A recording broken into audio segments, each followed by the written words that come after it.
So welcome everyone to the webinar, How to Collaborate with Academics and Scientifics. This is part of our monthly webinars we are doing at the Collabwith platform to help you to understand how to collaborate better for innovation. So a little bit of myself, I am Jara Pascual, the founder and the CEO of Collabwith, the platform to collaborate with startups, academics, and industry, like the corporate innovators, we can say. But as well, I am the author of the book, Innovation and Collaboration in the Digital Era, which means it's a methodology to better innovate and better collaborate with a lot of diagrams and frameworks and models that really is helping a lot of people as well to define their own innovation ecosystems. So you can get the book here. As well, my passion of innovation, like I think it's my whole life. So 15 years now working on innovation, from R&D labs to the corporate to manage innovation. As well, now I am advising on innovation policies in the European Commission and European Parliament, and I am the board member of the Knowledge for Innovation Forum in the Parliament. So as Collabwith, the main objective is to transform academics and entrepreneurs into super collaborators. So this is the main point as well. Not only academics, entrepreneurs, corporate innovators to become really true collaborators. And we do this as a digital tool as well, like very practical, but as well as this new methodology using emotional intelligence to apply to innovation, entrepreneurship, and collaboration. One thing is the platform, and the other thing is the methodology. And as well, of course, we have this funny marks to remind you this in the workplace, but as well the funny t-shirts to say we are here to collaborate with academia. And academics as well, we are here to collaborate with industry. So we are going today to have an agenda to introduce the collaboration canvas, to introduce the dynamics of the academia industry collaboration. And as well, we are going to the emotional intelligence canvas and the questions. So what is happening here when you as an academic or you as a corporate, you want to work or collaborate with an academic? And here I add the kind of academic, the icon, and the corporate. But as well, you have the iceberg, which means everyone, including the academics and the corporate innovators, you can see only the surface of the iceberg, but we have days as well, they are not perfect. And this is the part of, mainly academics, they work very hard on the research, and sometimes what they are doing as a researcher is not working properly. So they have to again and again try and experiment and go further all the time with this. So in this case is when at that point, one day maybe you are not in the best place, or you are feeling like a bit disappointed, and you have a conversation with another academic or with a corporate innovator. And in this time is when these emotions can play a very important role, how you collaborate with people. So I would like to highlight here all the emotions they are popping up from corporate innovation perspective and as well from academic. So there is always this lack of trust, we can say, fear, because the trust is about, I can trust them how they will use my research, for instance. Or the corporate, they can say, I can trust them really to deliver what I am looking for. There is this kind of mistrust, and as well the part of fear, like, I don't know how it will go, or if they are super intelligent, as a researcher, and I am dumb as a corporate, like you have as well this kind of fear to work with people who has more knowledge like you have. So it's there. So we have to be aware of this and how to manage.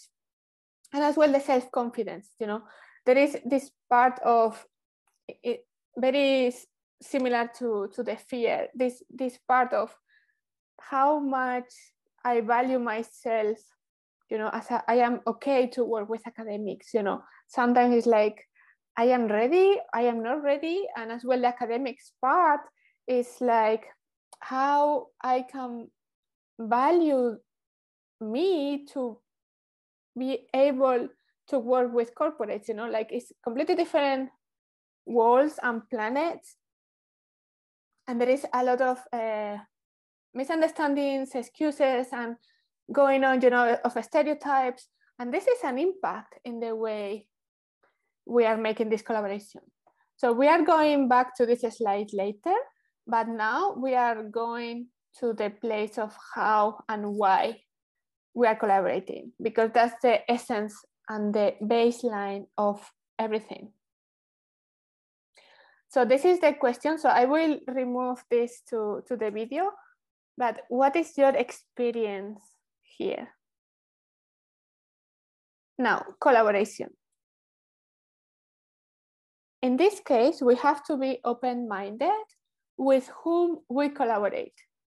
So we can collaborate not only, researchers and academics among and with researchers and academics, as well. It's not only I can work with corporates, which is maybe nice because they have bigger budgets for co-research or co-innovate with a university, but we have to look much beyond and better at 360 degrees of collaboration, and with whom really we can collaborate and bring value with our knowledge and technology.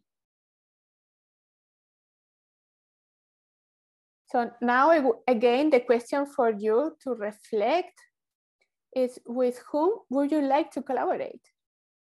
And at which kind of level? Because of course you cannot collaborate at the same level with a startup or with another academic or with a corporate innovator or another SME or another venture capital. It's completely different approach. So how, and different levels. So how it's about thinking how much you can collaborate and bring value and with whom. So here we have to understand as well, and I think this is part of the digitalization, like you can go to your mobile phone and click on the things, something happens. But I think now we have this misconception of what we can do and the steps and the processes. Like it takes time, a collaboration, but of course we can speed up this process with our frameworks and with our platform. But there are steps we have to take care about. And as well, the point of being super professional.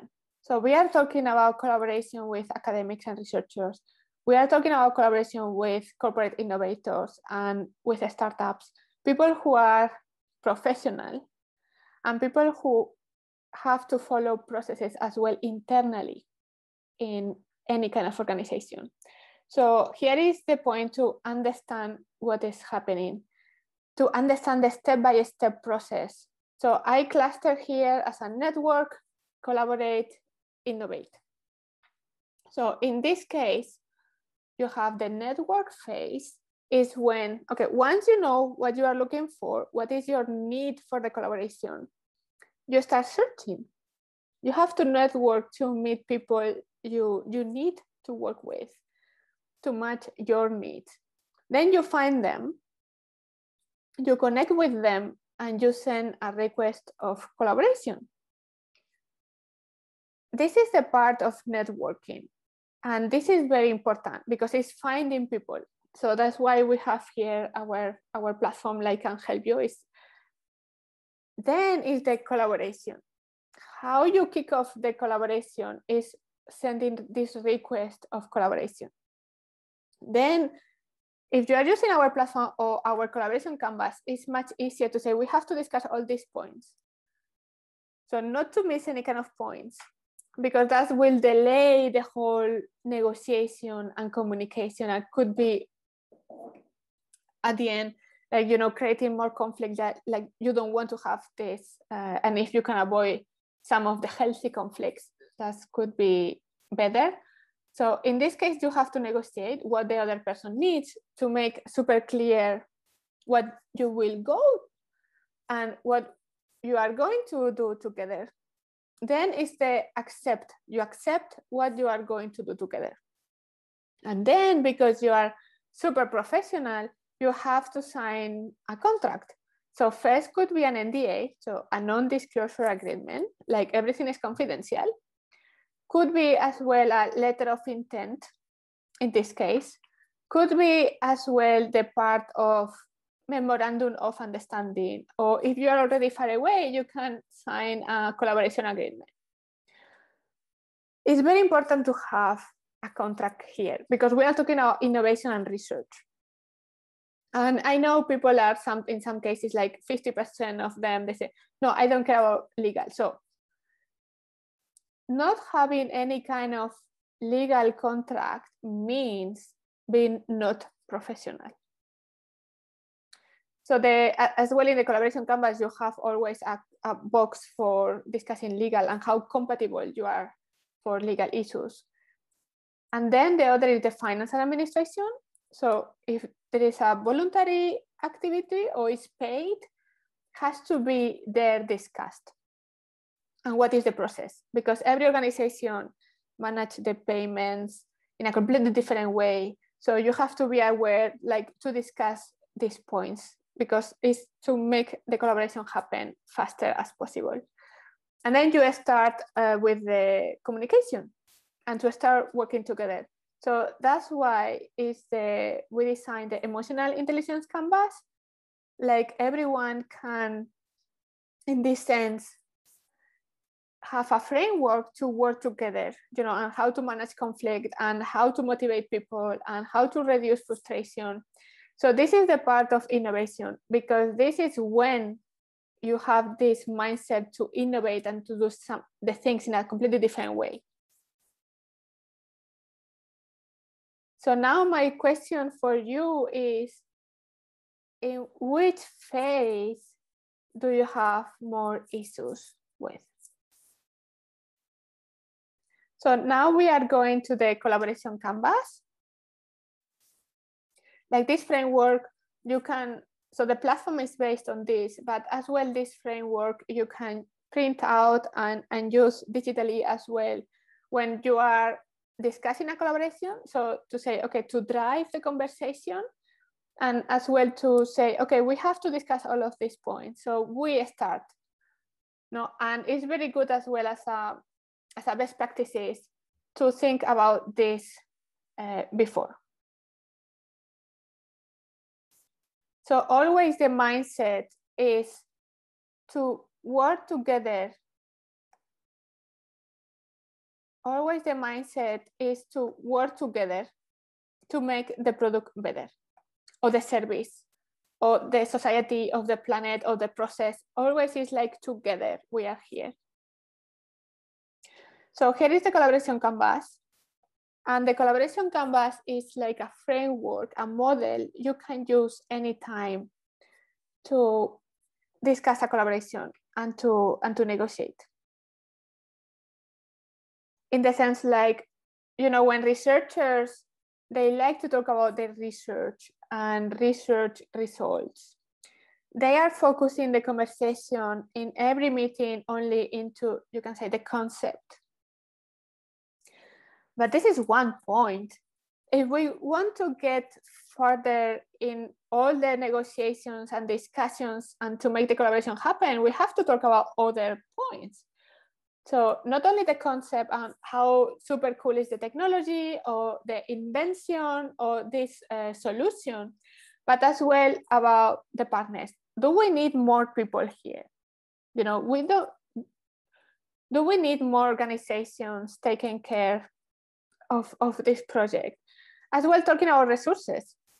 One point is the money, but the other is as well resources as a personnel, or if we need materials, or if we need any kind of other resources, we need to make this collaboration happen. The other part is the expectations, because the expectations are, if an academic, they want to have always a PhD, and the industry, they want to have only a solution.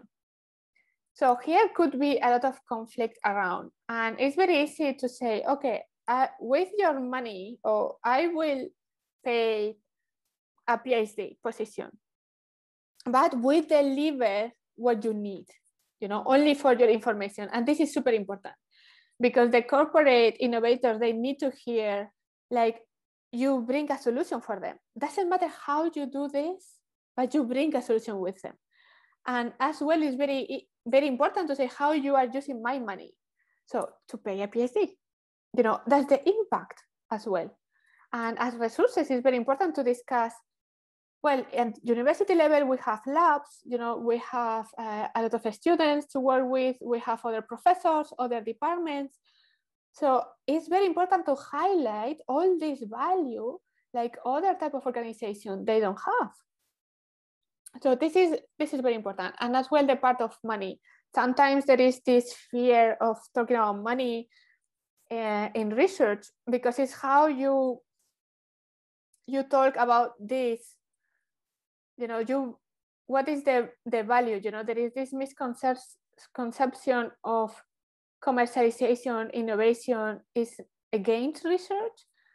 And I think the mindset here is to translate, we will see later, but is to translate, with my research, I bring value. And if they pay me, it's a respect of my time and my knowledge and experience. This is the mindset shift. As well, it's very important to talk about timelines, because timelines, by when is this? In 1 month? Immediately? Next year? So it's making the communication super effective, and as well, you are building the relationship while talking about what you need, what you think, when, this canvas is very useful for this. As well, talking about impact, and impact is not only monetary impact or job creation impact. We can cluster the impact in many different ways. With the Sustainable Development Goals from the UN, super easy. You have 17 boxes. You can check, okay, this project we are doing together, or this collaboration is impacting all these boxes from the SDGs, or the balanced economic actions, or to check, okay, I am improving the customer benefits. I am changing the industry some way, what the thing we are doing, or we change or we impact some way our value chain and the supply chain. So it's very important to have this overview of the impact, because here is our why we are here together. And this is part of the motivation in the long run, because research and innovations takes time. So to keep motivation during this long run is complicated. So this is one way to keep the motivation, is why we are here together. Why? Why to improve this? To have this impact here in the value chain. We change here the industry. We improve a little bit the planet. We improve our customer experience and benefits we are giving to them. So the other part is the team. And team is equal to leadership. So leadership is very important in innovation and collaboration to make things happen, but as well to have this environment, like everyone wants to be motivated with a psychological safety, they want to work all together. So this is not trivial, and this is very important to discuss. How we are going to communicate, or how we engage with the team, how we deal with conflict, how we celebrate the milestones, because it's a long run process. And as well, later the legal. So legal part is how much compatible we are legally. So if one organization wants to have always the IP and the patents, and the other organization as well, so university or corporate innovators or different type of universities at the same time, if everyone wants to have the patent ownership, it will not work. You can keep discussing this for 7 years, in some cases 2 years, but it will not work. So you have to find organizations are very researchers or other corporate innovators like you are compatible. So, or you can co-create at the end the patent or the IP. If not, or some organizations, they don't care about the patent or IP, so you can own 100%, but you have to know. So it's very important to have this information, because then it's very easy to have this conversation. And the other are the tools. So the tools, you know, like now everyone has like 5 apps for video conference. It's very important to discuss, to avoid this kind of conflicts, and to have this kind of hospitality in the discussions. Like, okay, we are going to use Zoom. But I cannot use Zoom because my organization doesn't allow it. Okay, so we are going to use Teams. I cannot log in with, you know. The first day you start working together has to be clean, has to be very easy, very smooth. So as well, if you can, or you are allowed to publish things on social media during the collaboration. So these things we have to discuss. So here I would like to give you a very short demo about how the platform is designed for network, collaboration, and innovation. So you can see in the marketplace that you have all the opportunities for collaboration, all the funding opportunities, all the public consultations from governments, everything related to innovation, and as well the members, they can post what they need, what they are looking for, and you have all the directories there to find the people for the collaboration. So, and here there are people they want to collaborate and innovate. So the question now is as well for you to reflect, what do you want to do with them? You know, once you know with whom, it's like, this is the main important question before reaching anyone.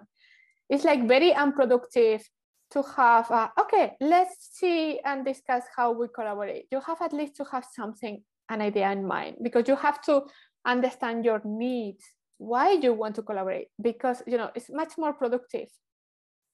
And it's easier. I mean, like, it's not only for being professional, but to make things happen and to start the relationship much better. Very clear. So now we are going back to the first slide we saw at the beginning about academia industry collaboration. So do you remember this slide? It was about all the things are happening as a researcher, you know, like you are experimenting, you are doing things and again and again and again, you are building this resilience, but this means like sometimes you have a very bad day or because nothing works. So when you are contacting the corporate innovator or another researcher, you cannot go to this mood during the discussions. You know, you have to have this positive, like we are going to make solutions. And as well, there is this kind of feelings around like how we can trust the corporate or other academic, they are using properly our research results. And as well, this kind of self-confidence and fear of what we will do with this, how, you know, if we can trust them, and if how is to work with other academics when I want to give my value, you know, how we discuss the value creation. There is a lot of things going on, and it's very important to be aware of this and how you can manage your own emotions to understand them, but as well to see and understand the emotions of others. So here is the different conversations you have in your head. You know, as an academic, you can say, okay, I am giving everything for free, all the discussions and advices and knowledge to avoid all these complex legal contract processes, you know. So this is a problem, but they have a reason why. So when you share your knowledge for free, you have your endorphins working. So you have a positive benefit in your body triggered because you are helping people. And this is super interesting because when you go through the painful process of payments and legal contracts, it costs a lot of energy. It's very difficult. Universities are not designed to share knowledge. And then you have a lot of pain. So the academics, they have these discussions. Okay, I can do it as a voluntary for free. I can help people with my knowledge and I get all the endorphins in my body. So that's super cool. Versus to have a painful process to go. And this is, we have to have this in mind, and as well as universities to help academics to make this process easier. And as well, from academic perspective, could be these discussions about, I don't want to commercialize, my value is intellectual. I don't want like people pay me and to say what I have to do, you know. And this is the negative emotion against innovation and collaboration. And then the other side, in the corporate innovation, you have the other as well things happening. It's like, I want to be neutral. I don't want to pay the academic.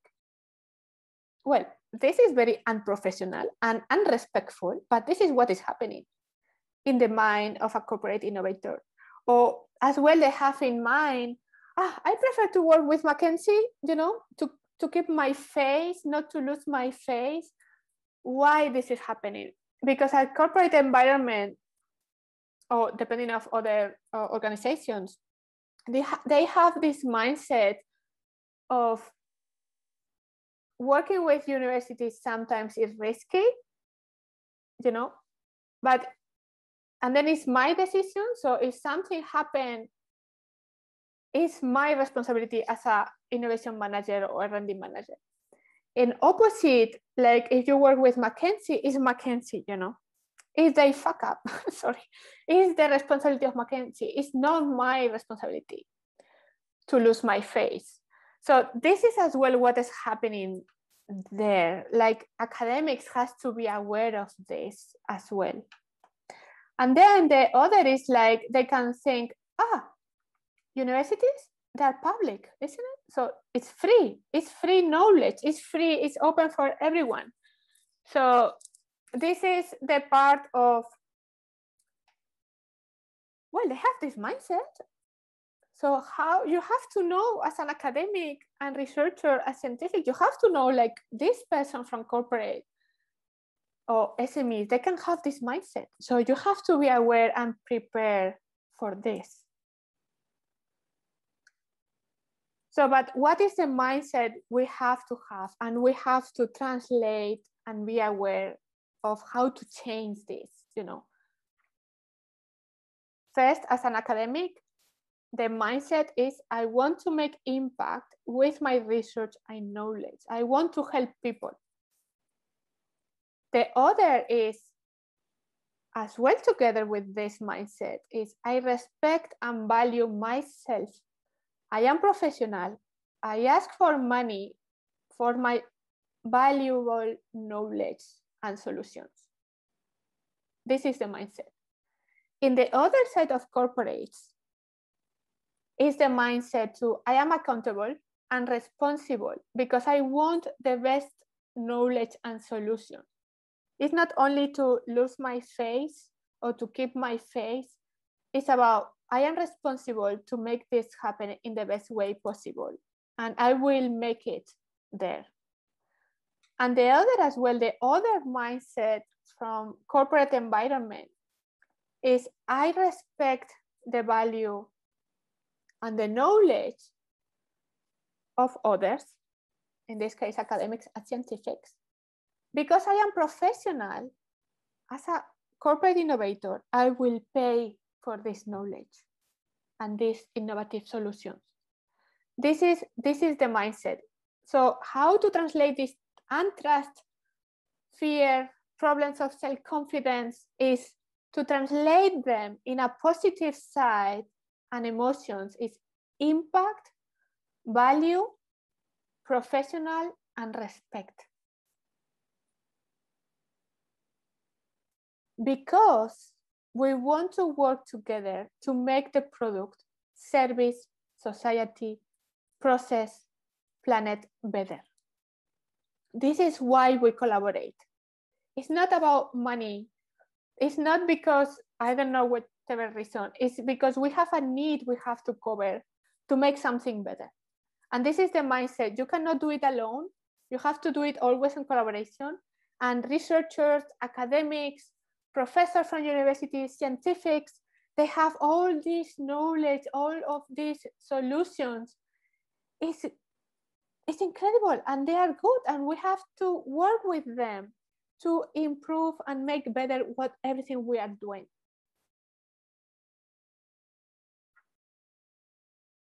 So now, because to understand a little bit more of our emotions, so how to do this? No, if this is the solution, how to change this mindset, how to make it work?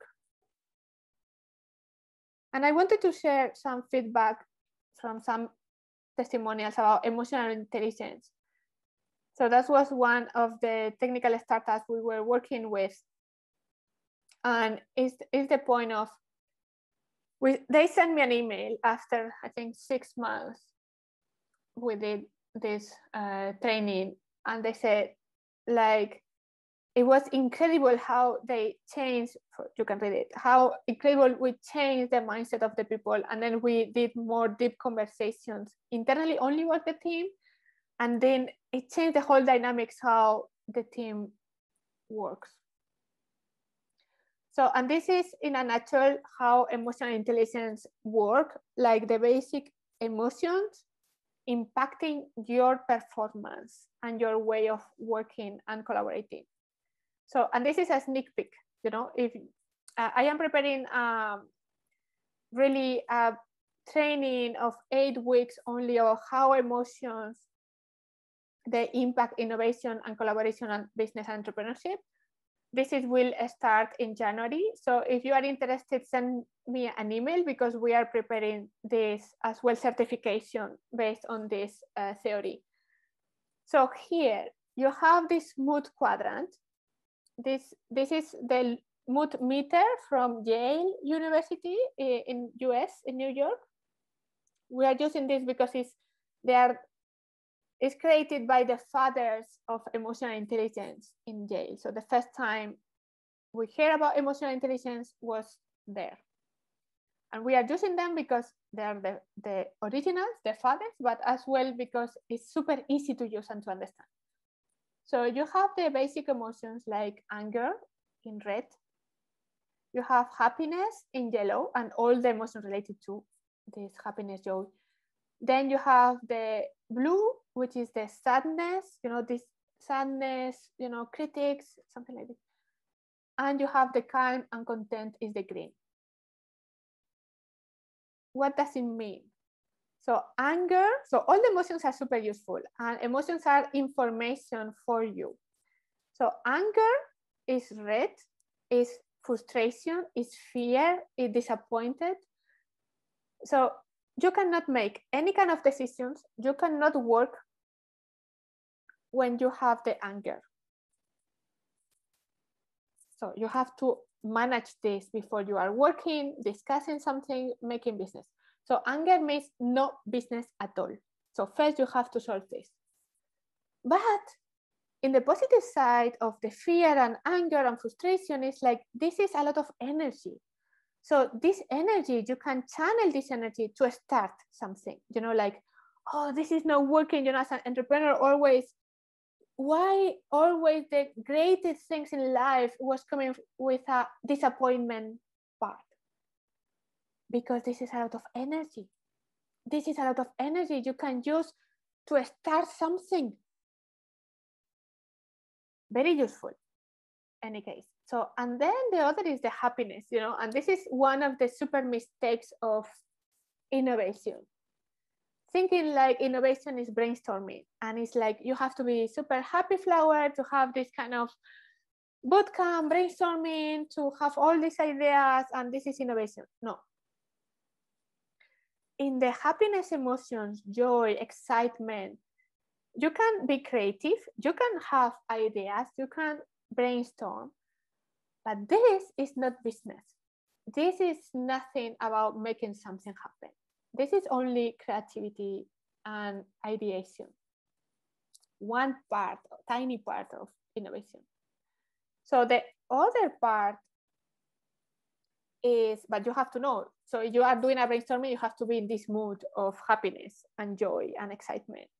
So the other emotion is sadness, you know, like error checking, like open-minded to discover errors, mistakes, everything, like, you know, review, mood. This is all in the blue. And this is very good for prototyping, you know, to discover what the things are not working, you know, and to be open-minded to look for solutions, you know. And reviews are super important, of thinking and review how we can improve this, how, you know, this mood is very important for innovation and collaboration as well. And to understand how you can use this emotion. But you cannot work, you know, like review, So the other, maybe good for making plans, but the emotion to make the things happen, to do business, to execute, to make things happen, is with you are in the green quadrant, and is when you are in the content and mood and calm. This is the mood and the feeling. So that's why I created this canvas, the emotional intelligence canvas. You can use for innovation, collaboration, and to do something all together. That's why it's super important when we are collaborating as a researchers, between researchers and academics and scientific, but as well with corporate innovators. We have to understand the mood we need for a specific action. We have to understand how the other people are in which mood. So that's why the first part is assessment. When you are going to collaborate with someone, you have to see if they are angry, schedule the meeting, or do something to reduce this anger. You know, like you can go for a cup of tea before the meeting and discuss other things. You know, you have to change the mood. As well, the emotions. Sometimes we have only 4 emotions vocabulary. So here is like a lot of vocabulary to help you to describe how are you feeling, what, you know, and this is not like therapy, but you have to see, okay, this person is bored, this person has fear, you can feel it. And this is the part of emotional intelligence, the ability to recognize emotions on yourself, but as well on others, to understand these emotions, why this emotion is happening now, and to manage the emotions in the point of these discussions and meetings, but as well to use them. And now it's a brainstorming. Now we need everyone to be in the excited, joy, happy mood. The other is how to manage conflict. And this is how to manage conflict in this, how to do it, you know? So this is the guide. Are you ready to talk with this person, you know? Or you get an email and you are, so it's the email, you know, like, are you ready to answer this email? Or it's better to do it tomorrow when you have more space and, you know, or it's super urgent, then you have to make a walk to reduce your anger before you answer in this email. So that's the point of how to manage the conflict. And then is the values of collaboration. So it's like we discussed before, it's super important to understand each other, to respect, to listen, to understand other cultures and opinions, not to stereotype, you know, like we are here together to work and to make something better. And then you have all this, how to help people and yourself to deal with frustration, to increase motivation, to be resilient, to improve the focus, and to increase confidence, because are the key emotions when you collaborate and when you innovate. So takeaways, what you can do tomorrow with your team is you have to assess the mood and as well ask, how are you feeling today? Or how are you, you know, and see and have these real conversations. You have not to explain your life, but you have to understand what is happening. Then when you are making decisions, you have to be in the calm, in the blue, depending on which kind of decisions you are making. And as well, you have to remove always the conflict. You have to solve the conflict before you are making the decisions and you work together. So you have to have a clear understanding of your values. And if there is in a meeting, someone is unrespectful, you have to highlight this. No, we have to respect everyone. Everyone is important here. And as well, to take action, to make plan, to execute, you have to be in the calm way. So that's the question for you to reflect. How do you manage now conflict and how you are assertive to say, okay, we are doing this. These are the things we need. That's the value we are providing. Because at the end, it does not matter what you think, but what you feel and how you make the people feel. That's what at the end is happening. So I would like to introduce the premium membership because we have webinars every month and master classes, not only the access to the platform.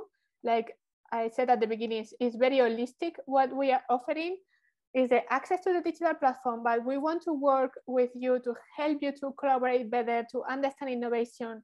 So that's why we have our monthly webinars.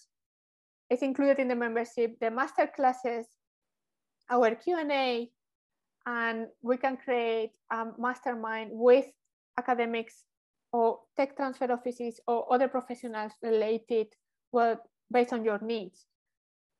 And then as well, a collaboration plan, to help you, okay, to understand what do you need and with whom is better to collaborate. This we are helping you with this as well, because this is very important. So final questions. What is most important thing did you learn today? And what is the most challenging part? You have to reflect about these questions because it's the part of how you can improve. What the things you are learning, how you can progress. So thank you very much.